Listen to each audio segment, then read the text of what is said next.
I think it's Behic there with Moyes just in front of him. In comes that low corner, little flick on, and it's cleared by Australia out towards Dembele.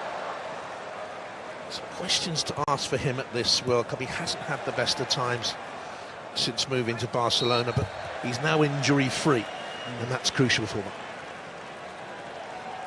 It's going to be fascinating to see how they use Griezmann tonight, whether he plays higher up just off Giroud or he drops in and makes a third man in the midfield. With his intelligence, of course, he can do both. Deschamps suffered just one defeat at the World Cup in 18 games as a player and head coach. That was a quarter-final loss to Germany in 2014. The 1998 quarter-final shootout against Italy, that counts officially as a draw, of course. Here come Australia with their first attack of the game.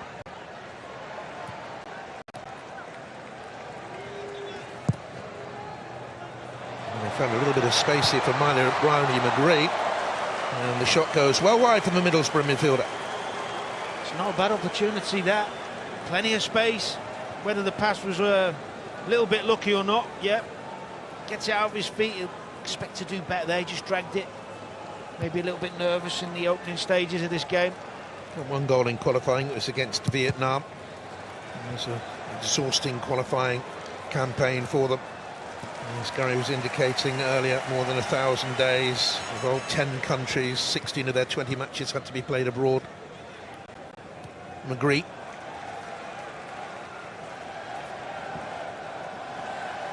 Griezmann had a wonderful World Cup in 2018 with those 4 goals, and of course starred in Euro 16, the Golden Boot, the Golden Ball.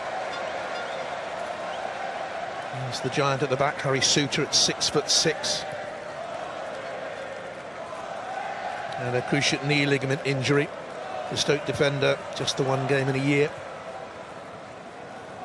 This is Atkinson, and Aaron Moy, and picks up McGree, and across into the penalty area, blocked and cleared away by Konate. This is steady enough from Australia. Neat and tidy. And McGree featuring well early on. Looks for Craig Goodwin on the left-hand side of Adelaide United. And through it goes.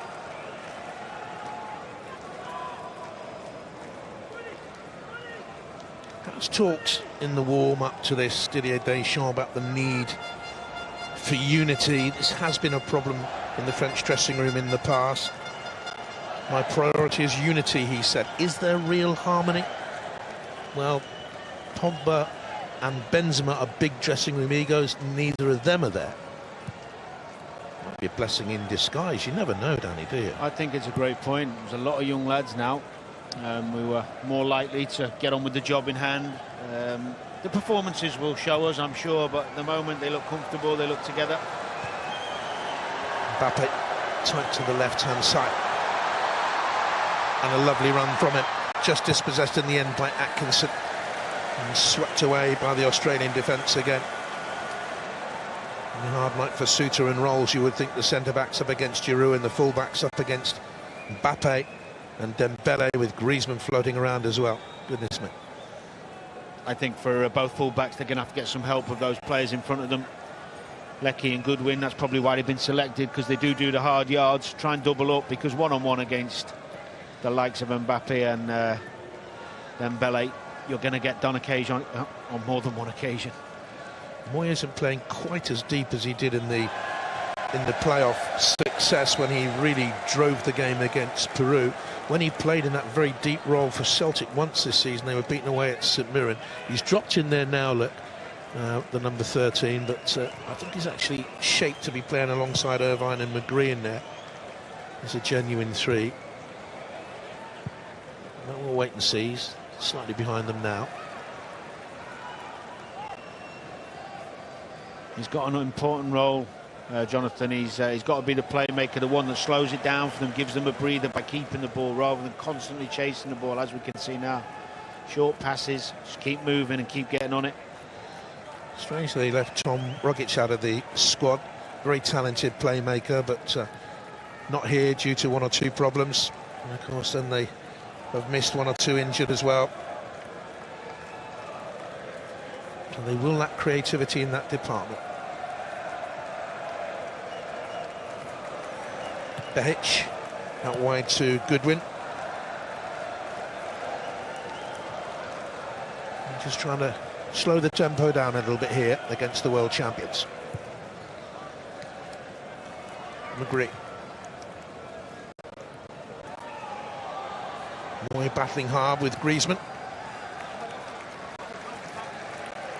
Other clubs will have their affinity with Aaron Moy, Bolton and St Mirren and Manchester City, Huddersfield, Brighton. One thing that has been noticeable in the first few games is the amount of players slipping on the pitch. And, you know, you go out there before and you get a feel and you put the right studs on, you think it doesn't seem to have stopped the players slipping a lot on these surfaces. It's very difficult to gauge these things, but there seem to be a lot more French supporters in the ground than Australian. I'd say there are around about 300 or 400 Australian supporters, mainly behind the goal to your right-hand side. They are dotted elsewhere in the stadium, but there seem to be a lot more blue shirts around.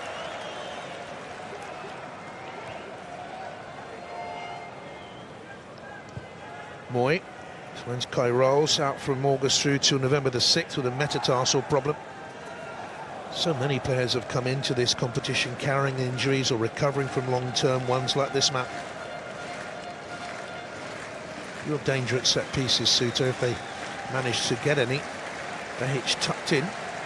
He's playing as a centre-back trio there. It was actually a good run from Duke. Sometimes not a bad ball when the game's slow, to play a long one and turn them round. It was a good run by him.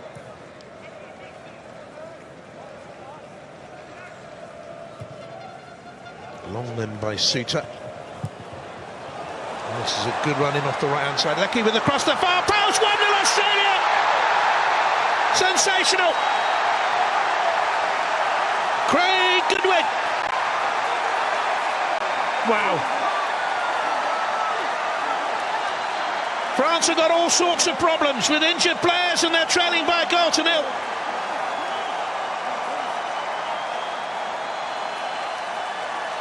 He's only had 3 competitive internationals in 8 years, Craig Goodwin. He's in his 30s. What a moment for him. Well, it started, watch this for a pass from Suter. It's the second time he's tried it. It's a brilliant ball.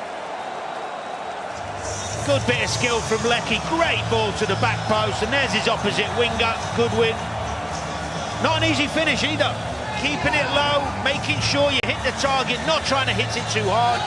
Watch how he just side-foots it rather than trying to lace it. Brilliant composure on the back post. Would have been easy to lash at it with your laces and wildly hit it over or wide. Took his time and side-footed it to the roof of the net. Brilliant start. For his team, yes. He brought him on, you know, in that intercontinental player final against Peru for the last minute to take a penalty in the shootout. He scored that, he scored this. What a day at World Cup 2022. Well, amidst the euphoria, we've got a problem, haven't we? I think it's Hernandez. Seems in real trouble over there in the left-back area. As if they haven't got enough problems. Well, he tore an adductor muscle in September, was out until November the 5th. Hernandez, he was a doubt, as so many of the French players were.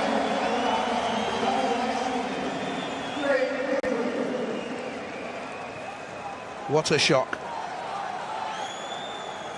There's a long way to go in the game. This is the moment where he suffered the injury. Oh, he's felt his knee. It's his knee. Nothing innocuous. They're normally the worst ones.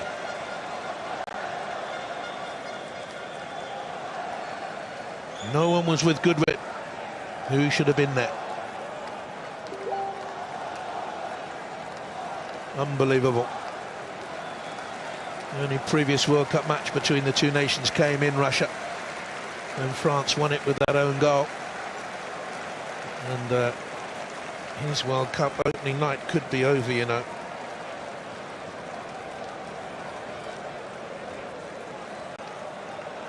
That does not look good. No.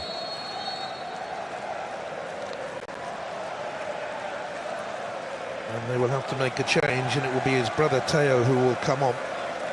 Well, Didier Deschamps is fuming because he's asking for them to get the board ready, and they're not rushing around. The officials down there. Suter on the back of Giroud. Here's Aurelien Chouameni, one of these prodigiously talented young French players. Star for Real Madrid this season. Mbappe up through the gears. Few people on planet Earth can cope with him when he goes up through the gears like that in the world of football. And the cross is headed away by Kai Rolls. He's breathtaking, isn't he, when he runs like that? Exquisite. It's just so good to watch. You feel like they've just made him angry by scoring. When he can just go through the gears to destroy any defence on the planet. I'm still surprised to see him on the left rather than the right, though. Theo Fernandez has replaced his brother. He'll be more attacking. It's headed away at the near post. Upamecano. Mbappe had stayed out there. Headed on by Rabiot. Should be claimed by Matty Wright. There was a doubt whether he would be the #1 here, but then he moved clubs to Copenhagen, got first team football again, and reclaimed that #1 jersey. Played 18 World Cup qualifiers, 10 clean sheets. How popular at Brighton he was. There's Atkinson. Into Jackson Irvine. Going to be experiencing Scotland, Celtic, Kilmarnock, Ross County, Hibs.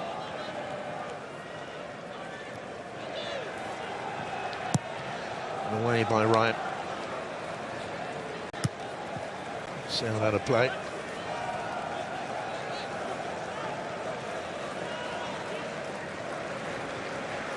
Hasn't been an ideal build-up for them, really. 1 win in 6 after they've been victorious in their previous 7. They lost 3 of their last 6 games. That's as many as in their previous 39.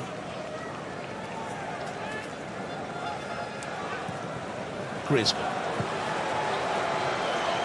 And here's Theo Hernandez, cut out by Moy. A chance for Lecky to get across, but Griezmann was the faster. Good cover from Moy, dropping into that area where just in front of the centre halves where someone might be coming onto the ball. It was clever play from him, spotting the danger. Chouameni. 2 to his left. Griezmann given the floating role really by France. And here's Pavard, scored that wonderful goal in World Cup 18. It was against Argentina, that game you were talking about, Dan. One of the best I've ever been to, that one. It really had everything. That goal was phenomenal from the full-back. Chouameni. Mbappe has escaped and looks for Griezmann, who dummied it, expecting it to go through to Dembele, perhaps. Australia get it away and lead.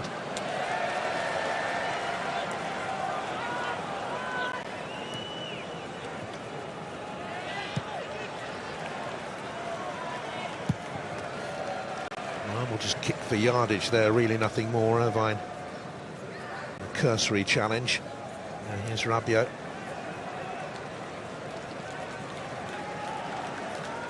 Measuring from the front, Australia. Mitchell Duke there with the press, and that's sloppy from Rabiot.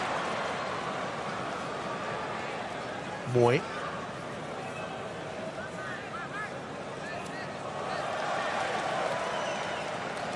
Finding Lecky.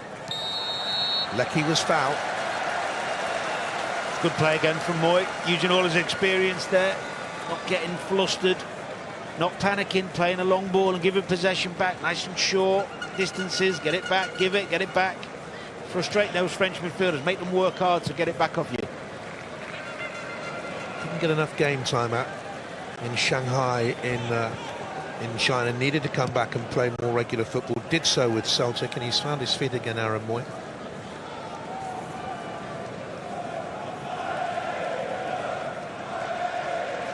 You can see there the 1-4-1, and Moy is playing in the deeper role.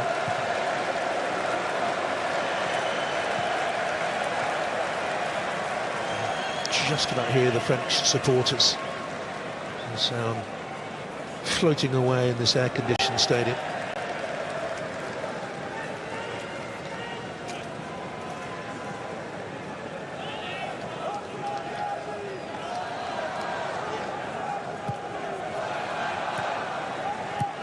to move some there. Here's Rolls.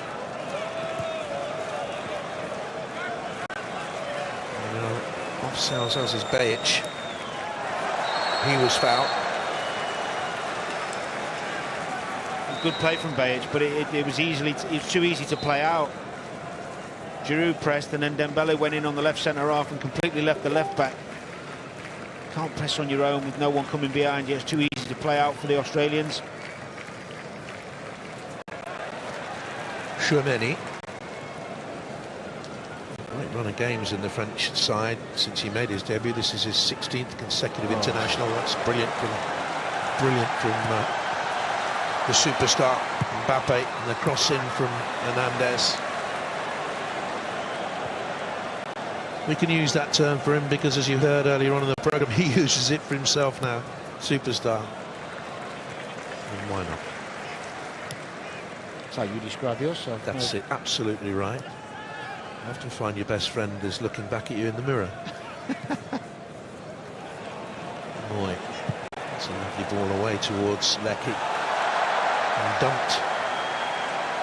Australian fans howl. It's pulled away though for France strongly by Theo Hernandez. Did well. And into him again. A decent season with Milan. And in the Champions League, of course, into the spring. Here's Dembele. Goes easily past Goodwin. Trying to find Giroud. Dembele. To Mbappe, nearly came off. You can feel the anticipation, can't you? As soon as either of them get on the ball and start moving quickly inside. Always looking for each other.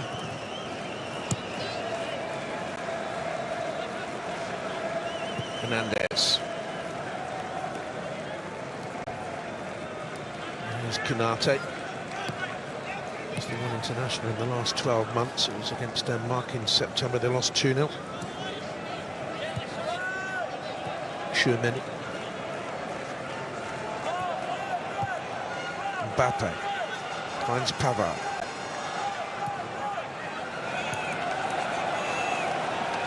Dembele. After Chouameni had to stretch, and Jackson Irvine came and was strong in the challenge. The French didn't like it. The referee thought it was okay. Well done, ref. Good tackle, good honest tackle. Should see that on the replay there. Yeah, wins the ball fair and square. Only Germany in '94, Brazil in '98 and 2006 have won their opening games as reigning world champions.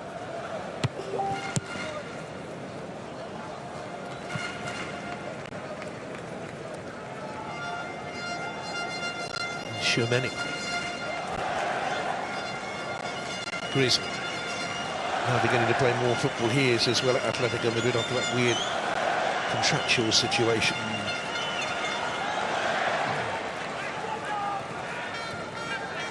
Sure, had lots of work to do there to get that. Bajic back to his goalkeeper. Did well there, Rolls. Nice and aggressive behind Giroud, exactly what you need. Goodwin the scorer. Cut out by Chouameni. Back to Goodwin.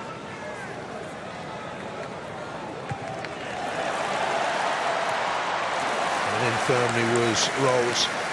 Just a slight surprise that he started ahead of Bailey Wright today. Only a fourth international for him, the Hearts defender. Done well.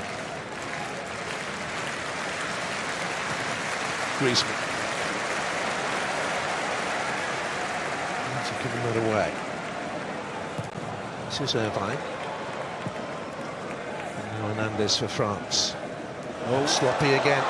Mitchell Duke from range. Oh, it was searing. It was searing. But it was wide, and he gets a let off. Super strike from Duke. You could see in his eyes he thought it was close with the reaction. Good pressing, actually. Sloppy from Hernandez. Duke thinks, I'll have a go. I tell you what. Strikes it really clean. Just starting to turn away from that post. Great effort. Very curious international career. He made his debut in 2013. He was out of the squad for 6 years. Scored in a warm-up game against New Zealand. Playing back-to-back games against the Kiwis.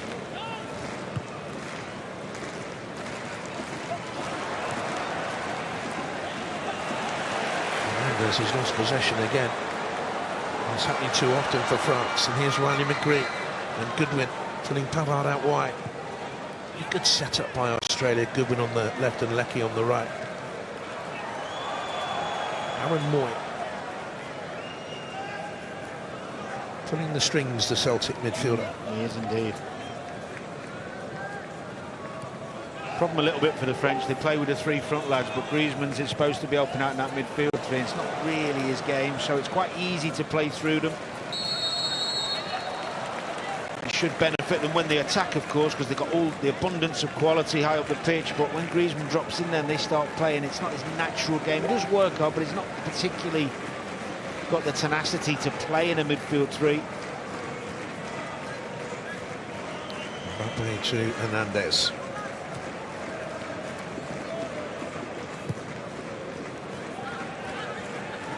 Many. Here's Pavard.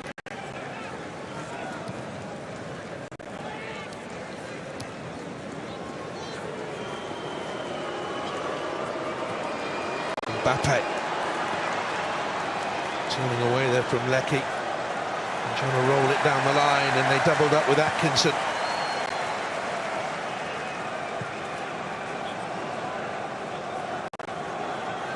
Gonna have to keep helping his mate out there. Brilliant work ethic. I hate to worry you Australian football fans watching on. I'll remind you, you haven't kept a clean sheet in a World Cup game since 1974. It was against Chile. A long time ago.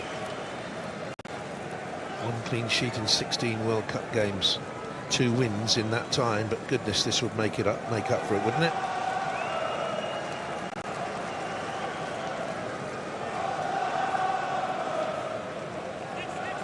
Some of them can scarce believe it. By big Harry Suter towards Duke. Moy seeks Goodwin. Pavard was there. Many to Griezmann. Here's Rabiot. 4 years ago, he refused to be on the standby list, you remember. Here's Mbappe. And then Suter came across to cover.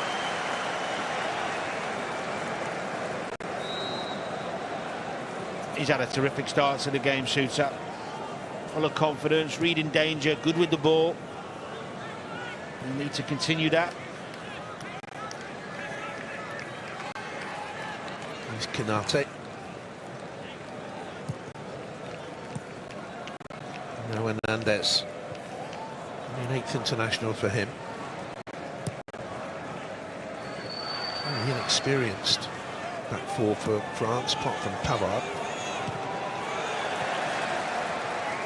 Goodwin defended well.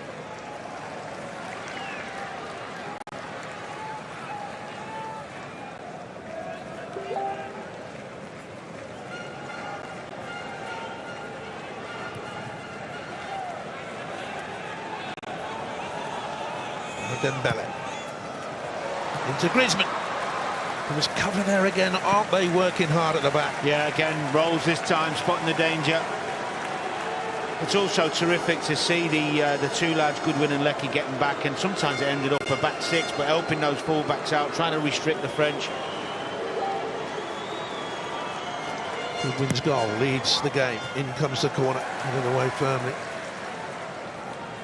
Goes out by Leckie. Back in again by Hernandez. Chance for France, and it's 1-1. Adrien Rabiot. What a difference 4 years, mate. He wouldn't be on that standby list for Russia. He said no. But he's picked as a first choice for the opening game. And he scores his 3rd French goal.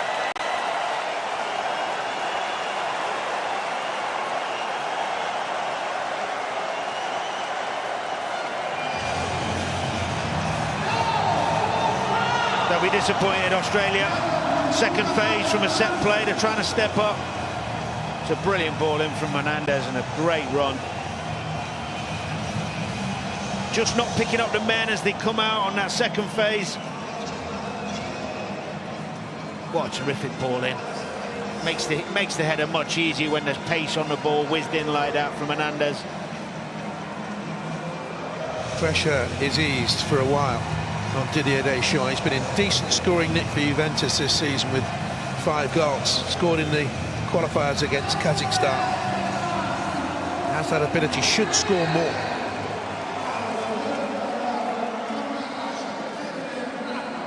Was checked. On we go.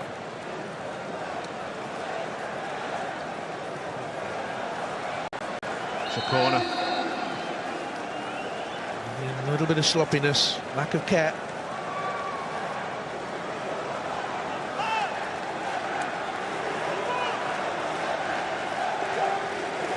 Short corner. Griezmann. Mbappe. Away then by the Australian defence once more. Harry Souttar stooped that big 6'6" frame to get it away.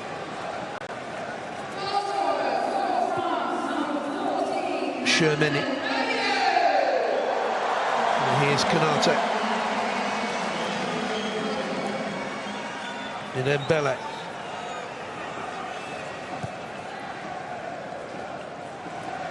Back to Aurélien Shermani.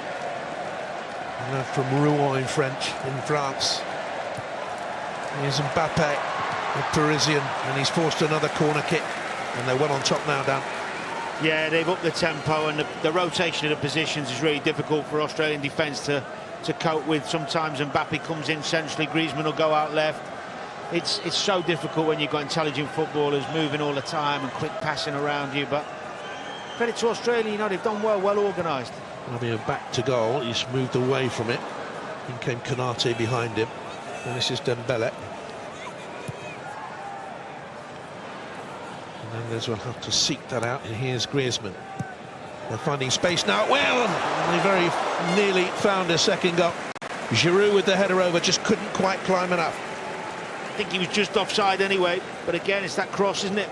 The right foot of Griezmann this time, he's just stepped ahead of play. That's the threat Giroud gives you, and that physical presence in the box. The flag was up, though. 1 goal for 50.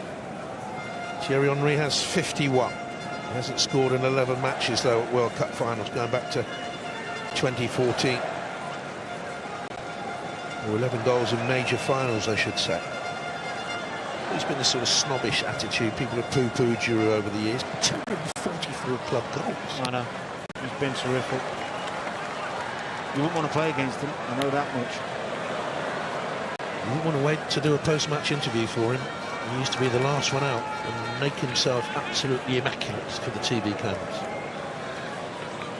Well, he likes the hair product, doesn't he? And the moisturiser, a bit like yourself. Well, he used to wait all that time, then he used to have to come out and meet me. What a disappointment for him. There's Sherman.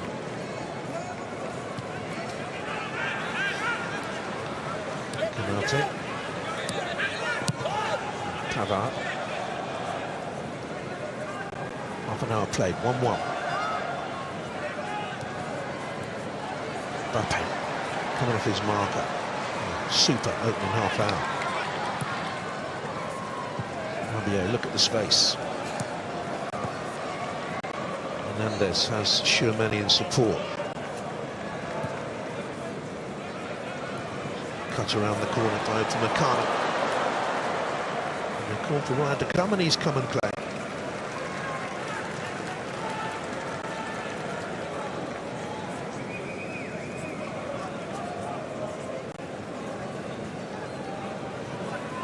Eight in his last 8 games for his club, Kylian Mbappe, and for France it's 11 in his last 10.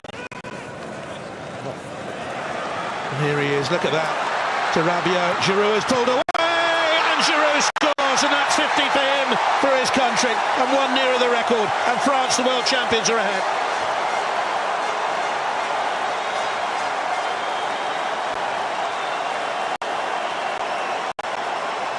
2 goals in 5 minutes.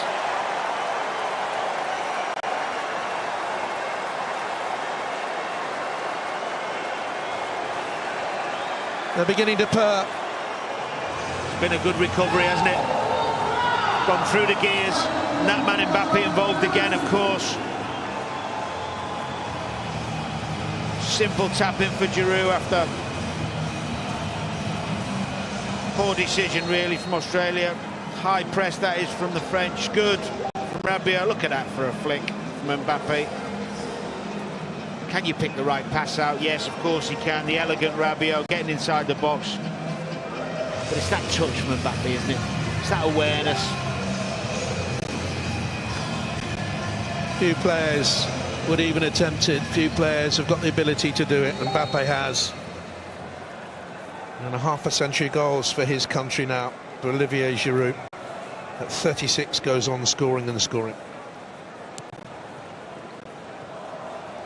Only ever been beaten by Australia once. It was in the Confed Cup in 2001. France actually went on to win that trophy.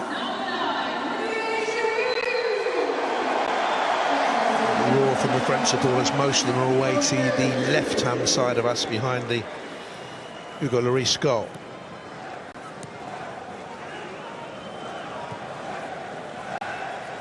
Rolls to right.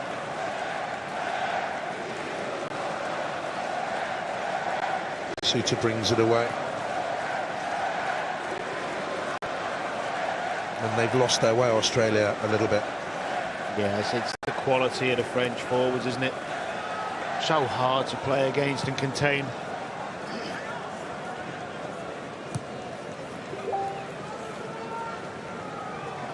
What quality we saw from England. They're on a football team in disarray because of what's going on back home, perhaps, but the quality we're seeing from France here now is exceptional. In bursts. The only thing you can say is they are wide open at times when Australia do play some intricate football to get through. And we've got, as I said, 4 real attack-minded players on the pitch, which leave wide open spaces if they can get a few good passes together and some penetrative passes through the lines.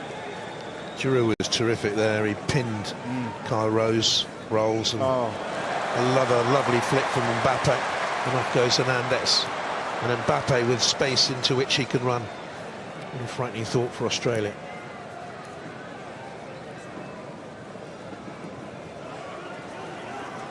Dembele.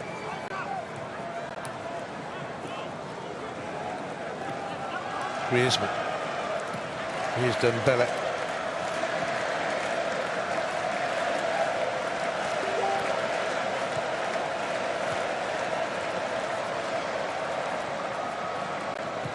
Rabiot swaps passes with Tchouaméni.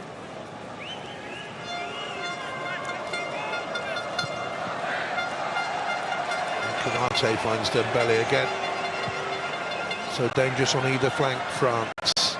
Tchouaméni has Hernandez available. Mbappe drifting into space once again. Flicks and tricks to the joy of France. To the joy of most. Here's Griezmann.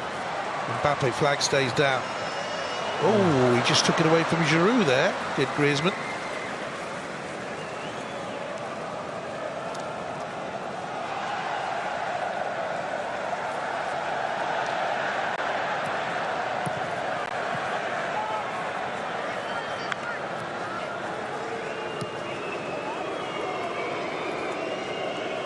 Before I came away, I was talking to my youngest son, and he said his 3 favourite players, and he thinks the 3 best players at the moment are or his 3 favourites, Mbappe, Bellingham and Neymar. Well, the first 2 have started all right, haven't they? Maybe he should be doing my job. Maybe he'll go on to do it in years to come. Here's Dembele. Another good run in a wide position. Came to Mbappe initially, and then Giroud over. Lovely run by Dembele. They're cutting Australia open here.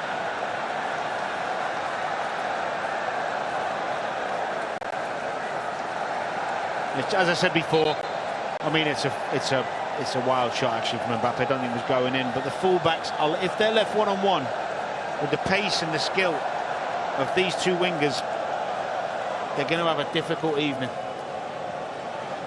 Two wide players ahead of them have got to get back and help them. They've got to double up. Hard work, but they have to keep doing it. Well, they went boldly at France early on and took the lead.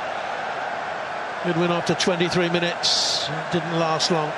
4 minutes later it was 1-1, and a further 5 minutes had France ahead.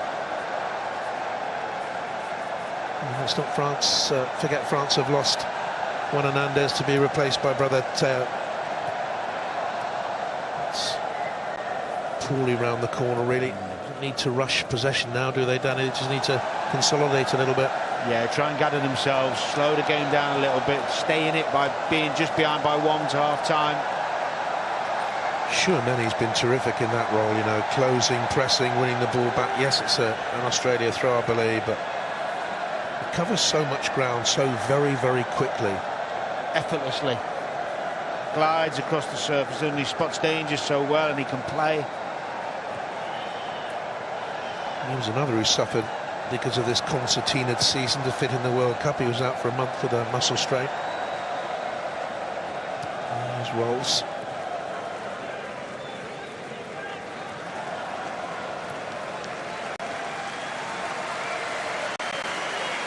Bahic scoring that unfortunate own goal in Russia against France. They've got another one in qualifying for this as well. But here they are. And at 2-1, they're not out of the game.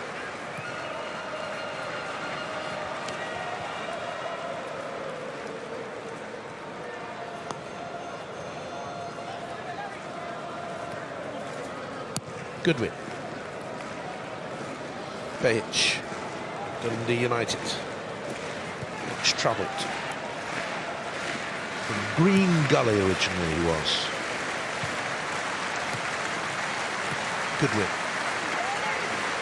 Again, just rushing things a little bit, and Shermani is there calmly for France, riding the challenge of Duke. They've had some joy, Australia, at times when playing that long diagonal 3 times in the first 15 minutes, and they've stopped doing it. Third man to win the World Cup as a player and manager. Exceptional man.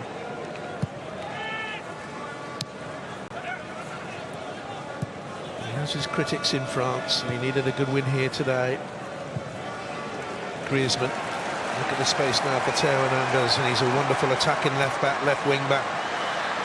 And Mbappe picks out Dembele. He didn't know Pavard was behind him. Had to stretch and leant back, and over it went. Yeah, might have actually been for Havard, that pass, mightn't it? The explosion from Mbappe down the left. As soon as he's in these positions, you're in trouble, because he's got great awareness as well as skill to beat people. Just lunging at it a bit there, isn't he, Dembele? He played a couple of games in qualifying. Got 1 goal against Kazakhstan. He missed 102 games at Barcelona because of injury, Dembele. Closing net on the goalkeeper to rush him.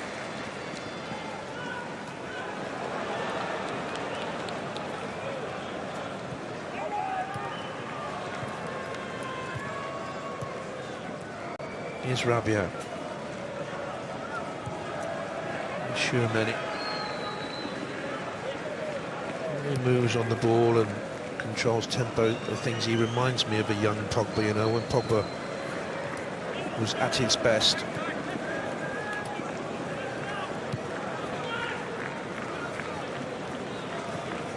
And here is Upamecano.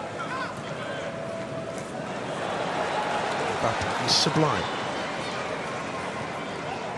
Griezmann. Shermani. When Moy was pulling the strings early on, this young man is now.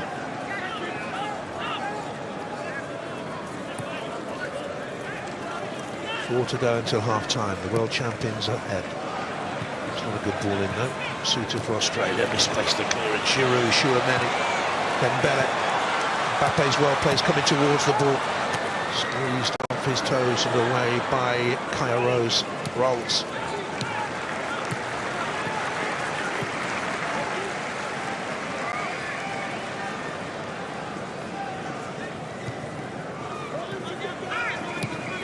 Tchouameni picks the pass. Mbappe to the right.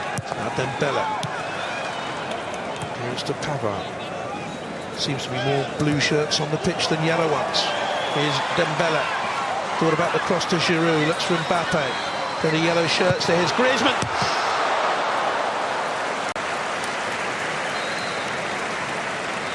You expect a bit better from Griezmann there with his quality. I think they were expecting a free kick there, Beich. Little tangle with Dembele. He was furious he didn't get it. A little bit of awareness from Mbappe drifting into that right-hand side now, isn't he? He's enjoying himself. He's all over the place.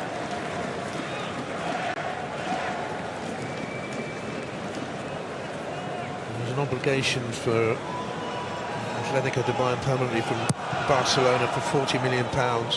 That's they had to play him in so many games, so many minutes, and they'd have had to have paid that money. That obligation is now dropped. That's why he wasn't playing regular for his club. He is now, though, Griezmann, but it's on his longest scoring drought for his country at the moment. With 9 internationals.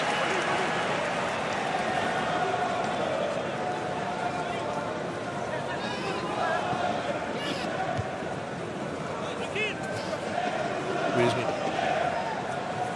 Finally thought about the French, Danny. 10 of their squad are 24 or younger.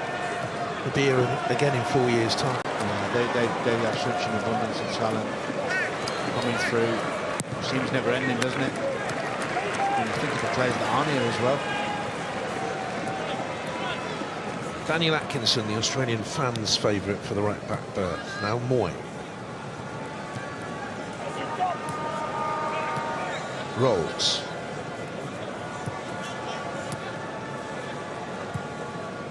Fine. Comes to nothing. Blue shirts swarmed. Meccano and Hugo Lloris. Has he touched the ball after pulling it out of the back of the net? I'm not too sure he has. He had the scare, didn't he, when Duke hit the rasper past the post, but other than that, no, not really. Talking about the French, well, it's amazing to think all those years ago when they revolutionised French football, didn't they, and created Clairefontaine, and then there was Houllier and Wenger and some others involved to try and create this kind of conveyor belt of players. There's Pavard.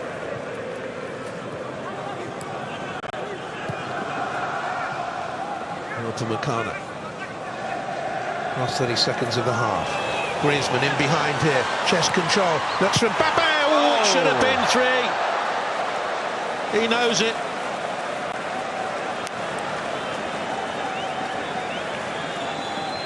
He doesn't miss them like that. He just has. Well, I think the laugh and the smile tells you how easy a chance it was. It's a great pass. What a lovely little pass that is from Griezmann. And you're just waiting for the net to bulge. Just tries to, I think it comes off the right-hand side of his shin a little bit.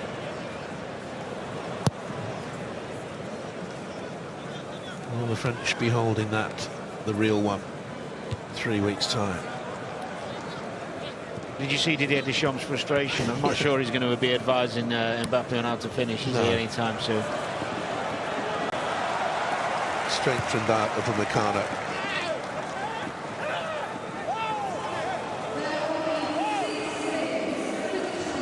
Six minutes of stoppage time. I think that takes the total amount of stoppage time so far in the World Cup to over 90 minutes, a whole game. But good. We've often called for it in the past. And here's Behic. Cross into the box was dangerous by McGree. Oh. It's flicked the post. Jackson Irvine nearly drew them level.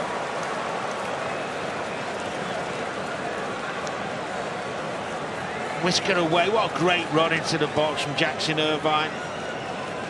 Brilliant pullback as well. Gets a good contact, tries to head it back the way it's coming, as you're always taught. Wrong side of the post. Just shows you there's chances there for them. fine margins. Scored against the UAE in Doha in the Asian playoff final. They won the Intercontinental here against Peru. 6 days later, 5-4 on penalties. You saw the penalty drama early on in the programme.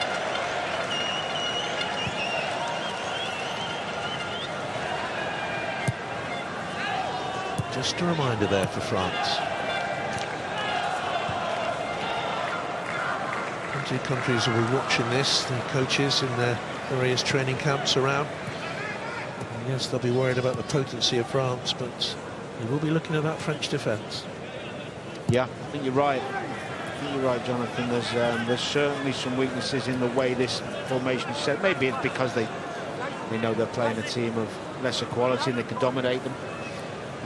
But if they were to play like this against one of the top teams, yeah, it would be wide open. There would be chances. England maybe in the quarter. It's too far for Duke and Behic.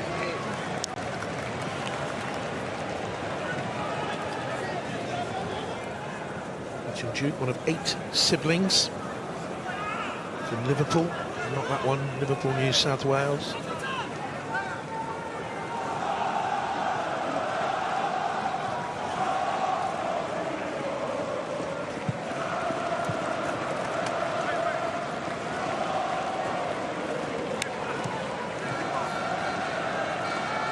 Here's Moy. Atkinson available on the far side.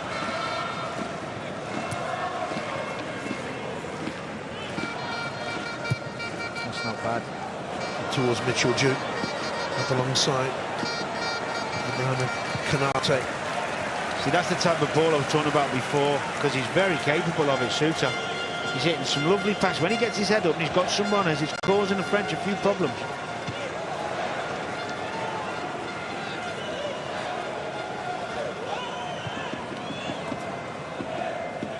Lecky has to turn, pressurised by Rabiot. Away with the ball. Australia finishing the half strongly. It's for Goodwin and headed away by Pavard, and Dembele now can lead the French counter. Giroud's up through the middle. Plenty of yellow shirts getting back now though. Good, wasn't it, from the great determined one to get back and help out Behic there. Hernandez has to go some. Here's Mbappe.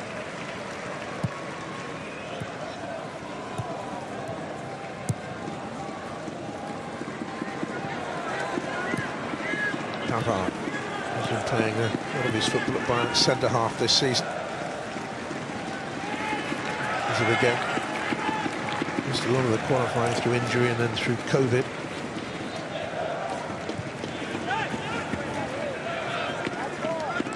Because of the COVID, of course, a lot of countries couldn't travel to play teams outside of the Confederation. This is Australia's first European opposition since the 2018 World Cup, and a draw against Denmark. I think it will affect the countries here.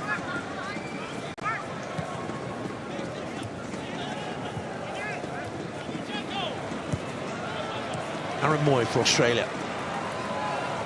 Been playing 50 minutes. Wasteful, we haven't seen too many of those from him.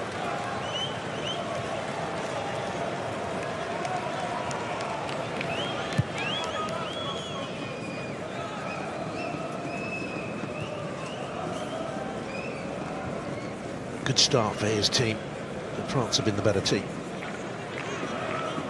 Yeah, they recovered, didn't they, from the early setbacks. The experience of some of the players out there helping the younger ones calm it down, and then the intensity of the dynamism of their forward play is just so hard to deal with. Long way up in Nakana. Mbappe. Atkinson dug in. Well done.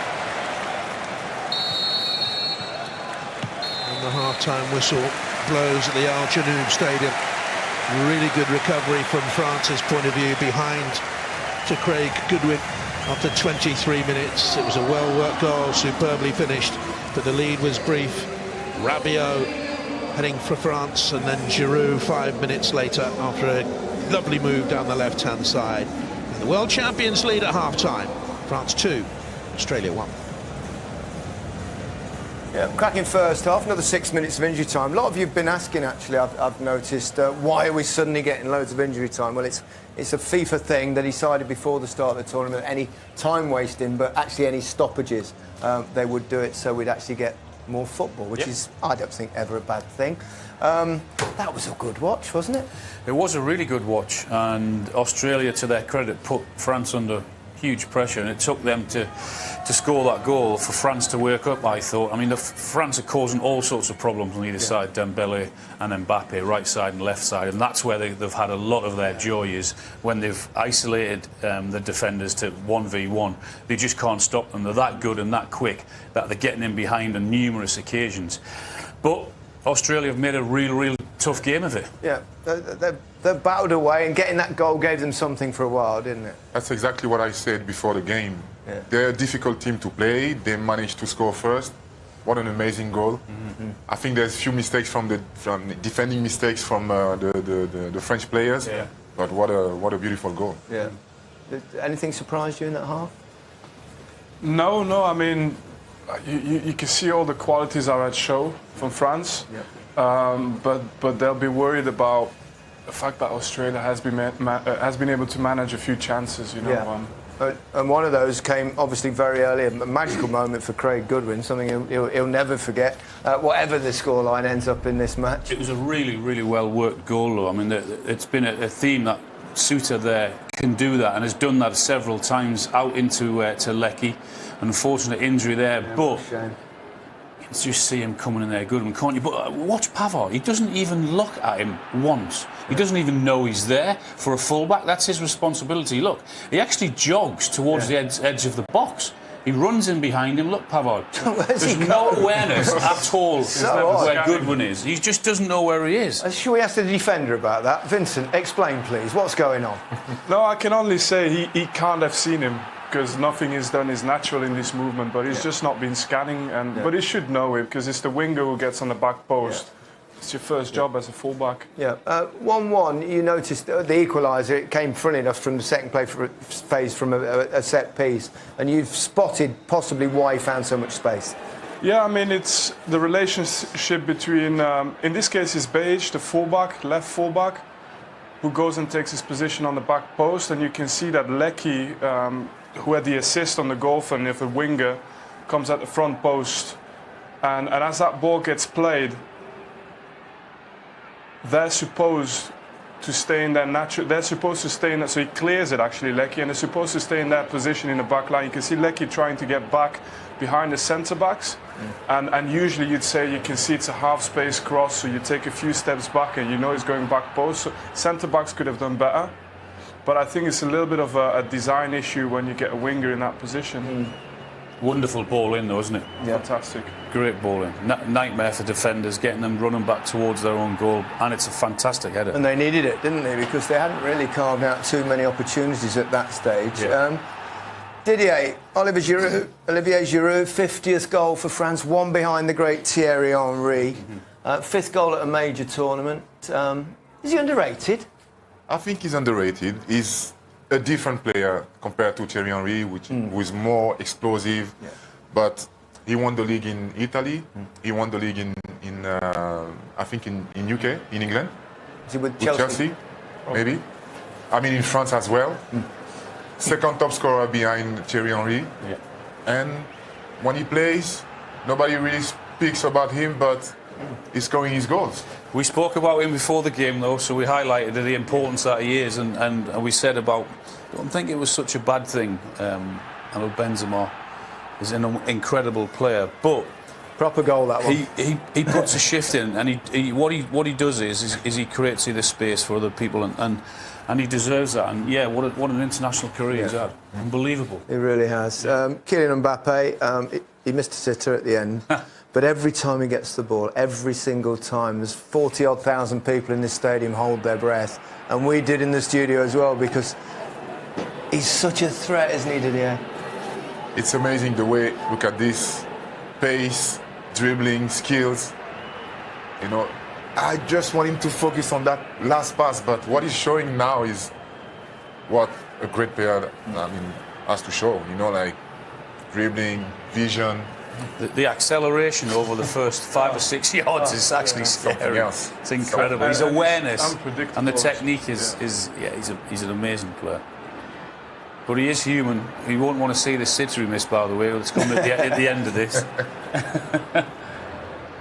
Just the way, you know, when he actually stops it, he stops the defender and then goes and gets that first 3 or 4. It must be a defender's nightmare. This is the one he's not going to like. Yeah, but it's the tools in it. If he can receive between the lines and be dangerous, and he can run in behind, that gives you such a problem. And everything's that. I just want him to just stay wide and Dembele on the other side, and then that's the key of the game.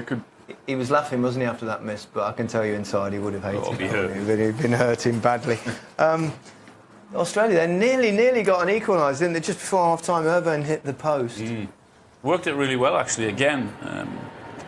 Down this side again, this left-hand side for them. Good ball in. He just actually picks it up and think, go on, someone get on the end of it, and he did. Great effort. And Lloris was scrambling across his goal there, wasn't he? Thinking, pray, no, don't be on target, because he was beaten if it was. Yeah. He wasn't getting that. Fractions, it's what makes the difference. Yeah. But again, it's a bit of a wake-up call, isn't it, for France? They've had chances. Yeah. Could be more ahead. But if they don't, then they can punish them. OK, let's take your pitch side and get the Aussie view. Mark Schwarzer is with Kelly. Yeah, and I can tell you that when that early goal went in for Australia, we had a very excitable Mark Schwarzer alongside me. The 9th minute didn't take Australia long, but what changed after that, Mark? Well, I mean, one would say sometimes you're scoring too early, right? But I'm going to say I would take a goal against France at any time in the game, doesn't matter. I think it was more about the fact that we dropped off a little bit. France obviously came to life. They need to push forward. They need to try and open up Australia. And the more we dropped, the more France came. And at times there, I thought we were just falling back on ourselves too far, and we invited the pressure. Yeah, you did say to me, maybe we've taken the lead a little bit too early in this game. In terms of what you'd like to see in the second half, the guys in the studio there have just pointed out we saw that Australia do still offer a threat on the counter-attack. Jackson Irvine hitting the post. What do they need to do in this second half? Well, more of that, have that self-belief. I mean, we talked about it all the way leading up to this very first game, that they needed to have self-belief and they wanted to take the game to France when the opportunity arose. And I think there was a couple of times in this first half where that final pass let them down.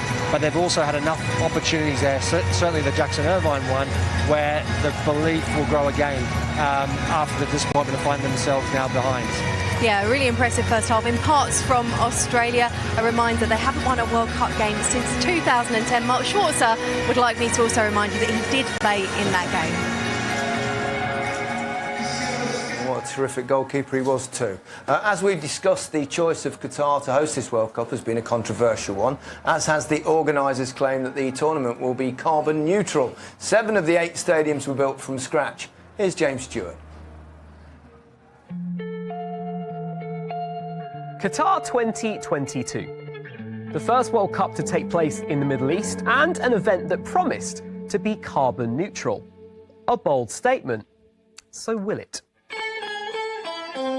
Carbon neutrality simply means having a balance between the greenhouse gases emitted versus those that are absorbed in the atmosphere. The more CO2 produced at an event, the worse it's going to be for the environment, therefore the hotter the planet becomes, and the more catastrophic the impact for all life on it.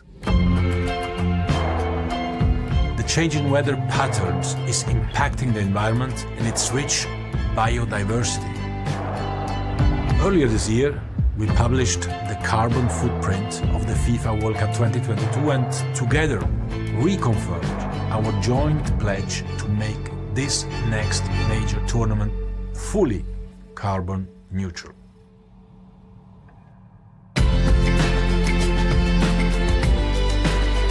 To achieve carbon neutrality, Qatar 22 has utilised solar power in its stadiums, a new metro system, and electric buses will move visitors around venues. So, plenty of positive steps for a sustainable World Cup. Or is it? FIFA's claim that this is the greenest World Cup ever doesn't make any sense at all. FIFA's carbon footprint estimate, 3.6 million tonnes. We think it's way over the 10 million tonne mark. Dangerous and deeply misleading. We need to send a message to FIFA that we are not prepared to sacrifice the well-being of our own children, let alone people elsewhere in the world, just to watch a football match. We've got to do things differently. Qatar has spent a lot of money on carbon credits in order to offset emissions they've created while preparing for the World Cup. Now, this in itself is a controversial process. What they're meaning by this is that whatever the carbon footprint of the event is, they've somehow found a way of undoing that damage through some sort of, in quotes, offset of that carbon footprint. And actually, the so-called offset schemes that this World Cup has chosen don't even remove any carbon at all from the atmosphere. So it's a completely bogus claim. The World Cup is an incredibly important event in terms of getting people together. We need that to solve the climate and environmental crisis. You know, this tournament is an absolute disaster in terms of also its environmental footprint. It looks as though the Qatar World Cup is going to be the highest carbon event of any kind apart from a war that humans have ever staged. FIFA could be using this World Cup to encourage billions of viewers to think about the transition to sustainability. And the way to do that is for FIFA to do an honest job of properly staging a sustainable World Cup.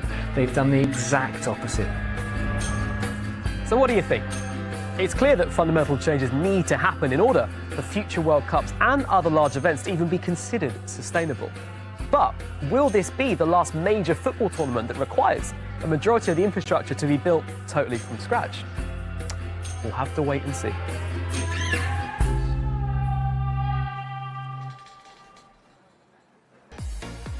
It is an issue, obviously, that football has to address at some point. And you can read more by searching sustainability on the BBC Sport website and app. They include articles looking at the future of sport and what a World Cup could look like in a warmer world. After us tonight, look out for this on BBC One and BBC iPlayer. You used to be a crime reporter in Japan. Why? I want to report on what really happens. Once you open the door, it is very hard to close. Don't write about this. Tokyo Vice. Watch on BBC iPlayer. Yes, there's loads of great stuff on BBC iPlayer when the live football isn't on. Watch our documentaries about Lionel Messi and how to win the World Cup, featuring Andres Iniesta, Manuel Neuer and Olivier Giroud. And if you like a laugh, can I recommend our Match of the Day Top 10 World Cup specials on iPlayer and BBC Sounds. And we're back tomorrow evening with Belgium versus Canada live on BBC One. If you've been out today, we had one of the great World Cup upsets earlier as Argentina took on Saudi Arabia in Group C.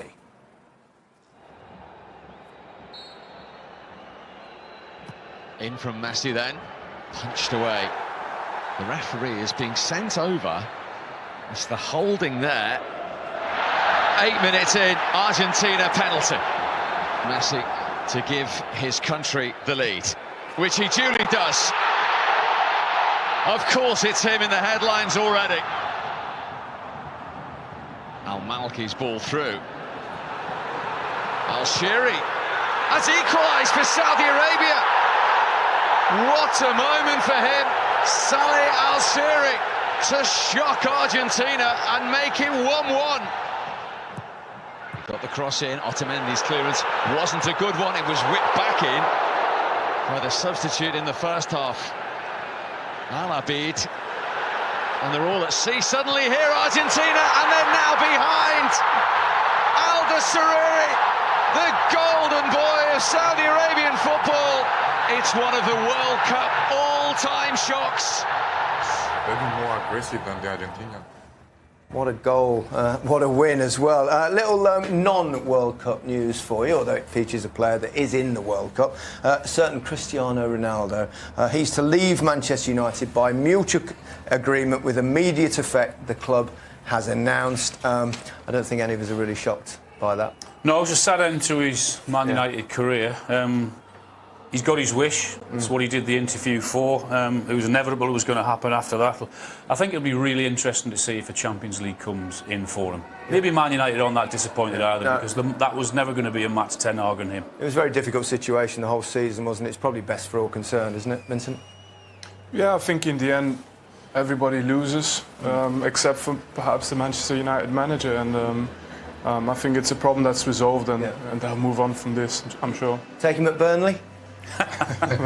We need players who can run, you know. Can't even get in the Burnley team, surely not. I'm not having that. I'm not having that. Didier, it's kind of a bit of a messy end, isn't it, to a career? It's difficult, though, isn't it? We've all been there at the end of your careers. It's a hard thing to come to terms with. Yeah, it's a hard thing to you know, you still want to play, you still want to perform, and he's been pushing to perform, to score well compared to Messi, and now Messi is still playing, and you know. Okay, second half, Danny Murphy and Jonathan Pearce. Thanks very much. Australia kicking from left to right in this second half in the yellow and green, and France lead it by 2-1, and neither manager has made a half-time change. Don't forget that Theo Hernandez had to come on for France to replace his brother Lucas, who went off injured early on. His team led with the goal by Goodwin after just 23 minutes, but Rabiot and Giroud put France ahead. Rather ironically, while you were watching that report on the carbon footprint of this World Cup, Save the Planet, FIFA and the World Health Organization banners were around on the advertising hoardings around the ground, and there is an irony about that, I guess. It is a strange World Cup in many ways, but the football today has been sensational, and it was a sensational start here, and Australia are not out of this game, Danny. No, they're certainly not. Excuse me, they've showed a desire to get forward, cause France problems. We've had a couple of chances, and while there's only one goal in it, you know, football, anything can happen. Australia have possession on the right-hand side. Atkinson finding, and they build it across in the middle, looking for Duke. He was well guarded in there by Konate and Upamecano. The two centre-halves of France have been strong, but there have been gaps. And what can they do here? Irvine out wide to Atkinson, kept it in with good balance, and he's forced a corner kick right at the start of the second half. Good start for them. Nice and bright on the front foot, exactly what they'd have been talking about in the dressing room.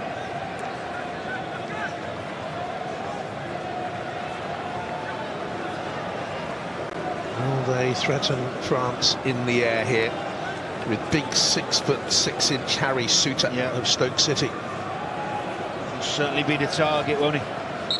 Irvine in there as well. It'd be interesting to see if